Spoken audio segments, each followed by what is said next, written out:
7 volunteers. We need 40% world tension, and we need at least 30 divisions. Whereas expeditionary forces, we must be at the same faction. That's lame. It's really lame. German Reich, can I join your faction? No. Different ideology. Okay. Don't need to tell me twice. I think we'll join them the minute we get our fascist government. Maybe. I don't know. They'll start liking us some because we're doing trade with them. I wonder if anyone's from trade. Yeah, we get one factory.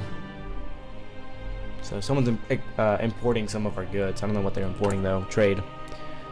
Maybe our tungsten. Maybe some of our steel. I don't think they're. Maybe they're our oil. Yeah, that might be it. Probably just importing our oil. The other thing about going to war economy is that a lot of our goods would, or a lot of our factories would not be used. Right now we're using 30%, which is 1/3. We can use 1/6, or half of 1/3 of our war economy if we go into war economy. So we would pretty much only have half. So we would have about 2 or 3 consumer good factories, and then the rest would just go towards our own government to make stuff. It's weird how the game goes. There is no currency as far as money, technically. But there is factories that you kind of do use, as well as military factories and civilian factories. Great, we have electronic mechanical, which means that we get a research time bonus. We're gonna go into the next one, which is another 30% bonus. Currently, we're getting a -7. So if it takes 100 days, we get 7 days off. So it'll stack up once we get later down the game. The other thing is that the minute we're done getting our fascist government, probably to about recruitable army experience. I think we'll get this one. From there, we'll push like crazy into the industrial effort. We want as many military or civilian factories as we can. We're gonna go down this tree like there is no tomorrow. Once we finish the first extra research slot, we'll do the construction effort, and then we'll start pumping out more military factories. So that's the goal, at least. Infantry equipment, none. Beautiful. I'm gonna start the next, yeah, there we go. Alright, things are looking great for Argentina. I do like how we start with a very good navy. It's not the best, of course, but, battleships as a, South American, it's pretty awesome. We have 2 battleships, which on their own, they stack a good amount of firepower, and their range is crazy. They're only level 1 or, Tech 1, but that and nothing, I mean... Reliability, HP of it 40. Where is their armor? 10. So really the only thing that can pierce a battleship is a battleship, which is freaking amazing. What about heavy cruisers? Yeah, see, they only have a 6.3 piercing. So light cruisers have 3 piercing, destroyers have 2 piercing. Where is their sub detection? 3.4. So this is why I'm going to push destroyers and subs later on. Destroyers to pretty much find any enemy subs, as well as taking the heat of the battle. It's much easier to replace a little destroyer than it is to replace a whole battleship. If we look here, it takes 1,300 production costs, whereas a battleship costs literally over 10 times that. So losing a destroyer, I won't even sweat it. Battleship, on the other hand, I start freaking out because we only have 2 of them. But as I said, we won't really be dealing much with navies. Maybe if we go into Brazil, we might. If we go into Brazil, what is their current national unity? So if we take 70% right now of their country, they'll just capitulate and be like, okay, you win, go away. Uruguay, same thing. Paraguay, I think we're all at 70 to start off with. Yeah. But once they go down their own research tree, they'll start getting more. One second. They'll start getting a lot more national unity. So everyone's pretty much finished their first focus. Most countries will be in sync with this, by the way, in case it's your first time playing. So let's get the nationalism focus. Let's get some daily fascism support. Currently, we're only getting 0.1 per month. Yeah, so we're only getting 0.1 every day. Or sorry, every day. Yeah.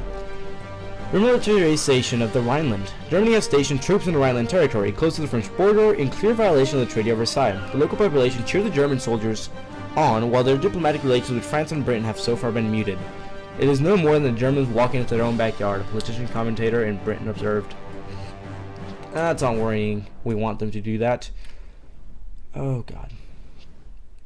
Italy, also fascist, is a good ally, mostly because their main goals here are, as you can see, in Africa. Once they start taking more of this, they'll be very, very useful. Somehow nationalist Spain is in the middle of Africa, Morocco area. What's the name of this state? Rio de Oro. That's River of Gold for some reason. Interesting. Iberia, United Kingdom, Portugal, United Kingdom. That's trippy. It's just a random... Okay. Nationalist Spain is also somehow down here. But, you know, you got this. Is that its own state? Oh, wrong one. There we go. No, I think that's part of the state. Gabon. No, it's its own state. What the hell? What else with Africa? Can we use South Africa? They're democratic. Portugal would be an interesting ally. Portugal is just non-aligned. I can't switch the Soviet army to communism or fascism. I wish I could. Japan is already fascist. They'll beat the living heck out of this area. They'll also start fighting the Soviet Union once, you know, the German Reich. This is, you know, I put it to non-historical AI, but many things go the same way, one way or another. There's some things that you cannot avoid in this game. One of them being the fact that Japan and, you know, Germany usually, I'll tell you with a very good certainty, they're pretty much always on the same team. What about the UK? Their democracy. I really wish I could help nationalist Spain, but they seem to be doing very well, actually. They're receiving volunteers from other nations, from Germany, and you're receiving from the Soviet Union. So you can see that both the Soviet Union and the Germans want them to win, you know, respectively.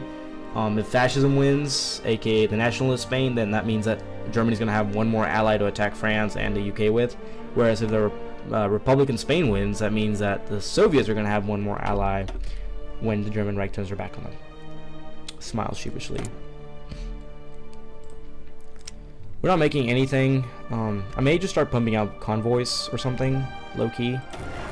Yeah, they would need steel, that's the problem. I'm trying to avoid getting more imports. They would need one steel, so I can't even make like a destroyer or something. Submarine? Yeah, I can't. One every 1.81 years. Actually, just make convoys, whatever we can make. 7.86 a year. You know, not sweating it. They're gonna get priority and resources.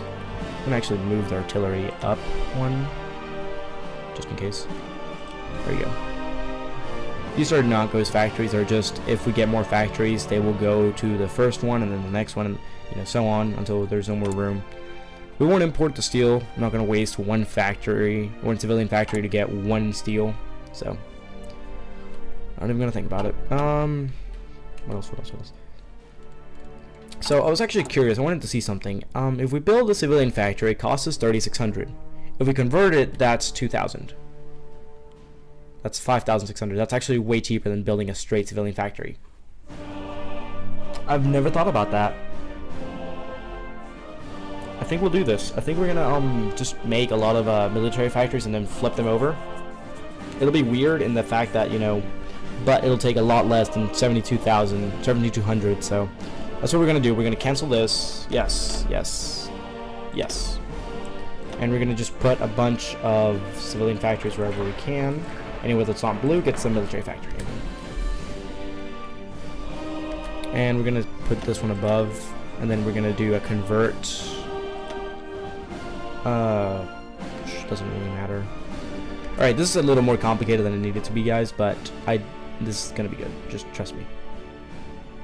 We only have 3 at the moment, so I think we'll turn one. We'll turn it here. There you go. Now, after that one's done, they'll build that military factory, and then they'll turn another military factory into a civilian factory, and then we'll turn the one in Mendoza into a civilian factory. How did I never think of this? It's a lot cheaper to do this by a good 2,000 points. It's going to be 3,600. That's plus 2,000. That's 5,600 versus the 7,200. Of course, converting it back is going to be expensive, but right now we need civilian factories more than anything. I want to build up our infrastructure quickly and, you know, yeah, so. All of our planes are in our home base. Where are they actually? They are in, not there. What the heck? Oh, they're over here. More close air support. They shouldn't be taking any damage. There's really nothing that they're doing. They have very little range, but to be fair, South America is this whole chunk, whereas if you're fighting in over here, like for example, look at this. Benelux region, that's tiny. I'm pretty sure level 1 fighters can cover that without a problem. You know, northern France, southern France. All of Spain is 1, so that's actually really interesting to think. So if you're Spain, you pretty much just, oh yeah, all of our planes go attack Spain, and you know, they'll give you support. The UK owns the Strait of Gibraltar. That has to be taken away from them. The reason I was talking about the Panama Canal earlier is that America can ship their forces from left to right going through here, right? Or all the way down south. What I'm thinking is, if we control the Panama Canal and we build up a big enough navy and, you know, air force to hold this block down, not let anything pass, America, you know, United Kingdom, they won't be able to import anything from over here. True, they will have the strait over here, which I don't even know if they can cross, and they do own it right now, but the idea is to help Italy control that eventually. So Ethiopia is, you know, slowly collapsing. I wish I could send expeditionary forces or, you know, volunteers just to get that army experience and to be able to train, and we don't have a national focus. I am stupid. How far are you in your own? They just started, so we haven't really lost any. Yeah, okay, good. We're gonna do militarism just for the army experience so I can add the artillery into our actually we don't need to. It's too late to change it. It's whatever though. Italy took 1 state and they annexed Ethiopia as well as took their equipment. Very well. Cheers, cheers. If you've never seen a map of, like, the first time I played this game, I saw this map and I was jaw dropped. Like, I've never thought about this, but 1944, this is, you know, pre-World War II, this is how Africa looked. The only countries that actually survived were Ethiopia and, you know, South Africa, but as you saw, Ethiopia's kind of gone. South Arabia would actually be a really good ally now that I think about it. They only have 3 oil. Iran then. Iran. Hello. Iraq maybe. 22. No, Iran has way more. What's this? Military access to other nations are giving it to Republican Spain.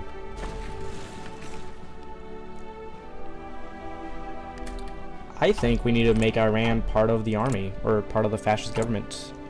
What about Turkey? Turkey has a shit ton of tungsten, like out the butt. Not tungsten, not chromium, sorry.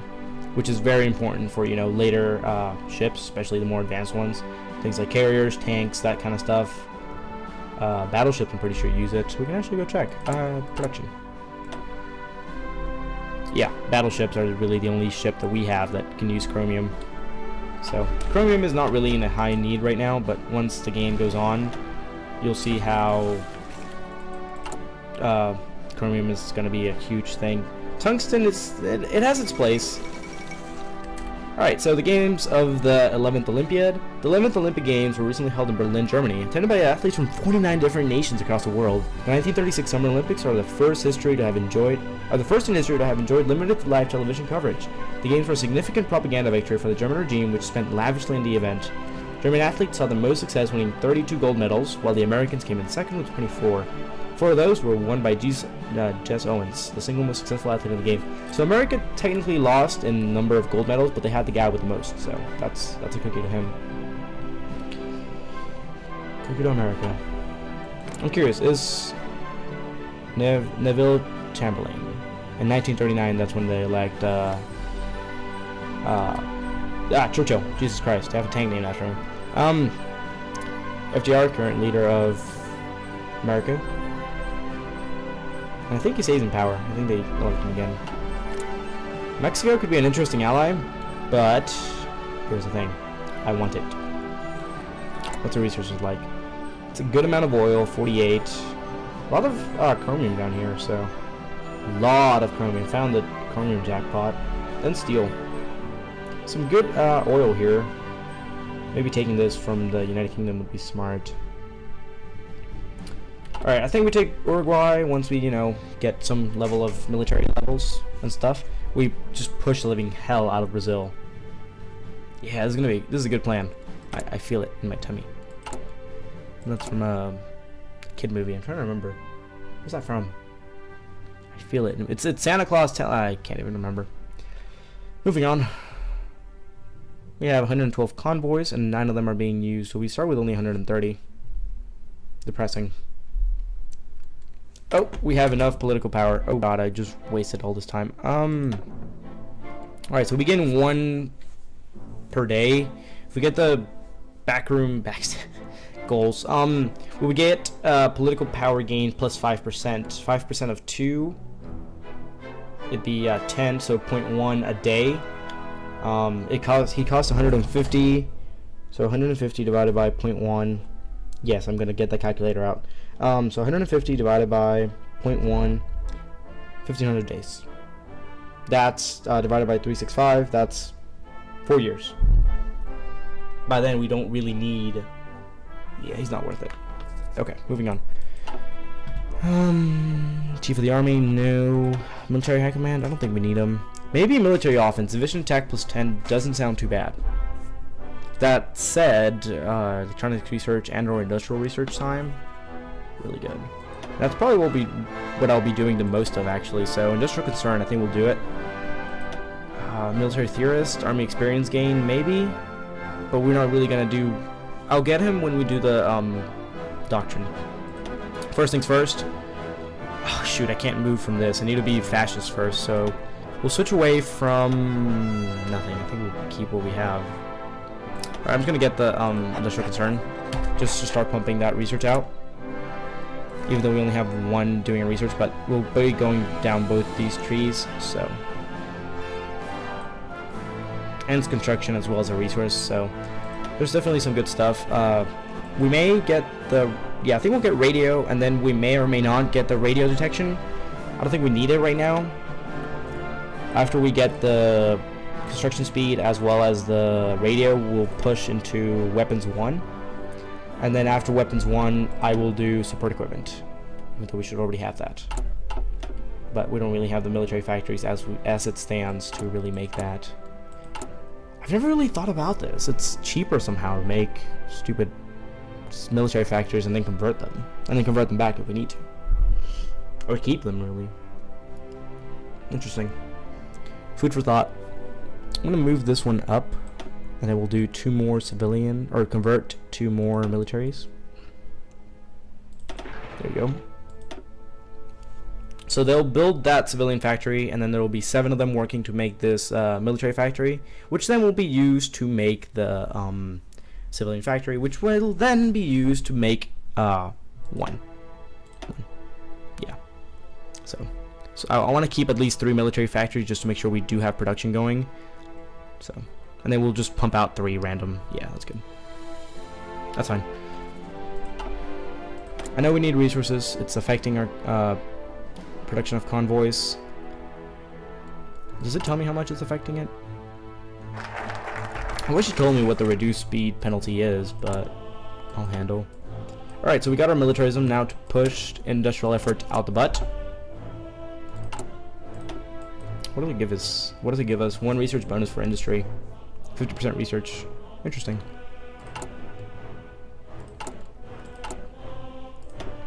Research. I do use the buttons a lot, so that's up. I don't know, it might even be worth it to use that to get the next level of concentrated industry. 176 days, whereas this is going to take us. So I think we will. We'll just get that bonus and then we'll push into concentrated industry. This one's going to take 33 days, 32, and then we can stack 30 days, so we may lose a day or 2 of, which I don't really want to do, actually. I don't know. I won't pick up another industry, though, just because this would kick in. So what I'm going to do is, shoot, Ooh. Several high-ranking members of Argentina have expressed support, some privately and some openly, for the fascist movement in Argentina. They feel that Concordancia has forgotten how important force of arms is to keep the country going together, and are increasingly annoyed by the army being treated by the government as more of a tool than one of the nation's most important institutions.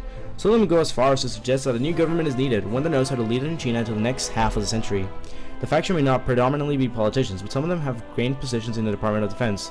If these developments continue, there may be sufficient political support to execute a coup.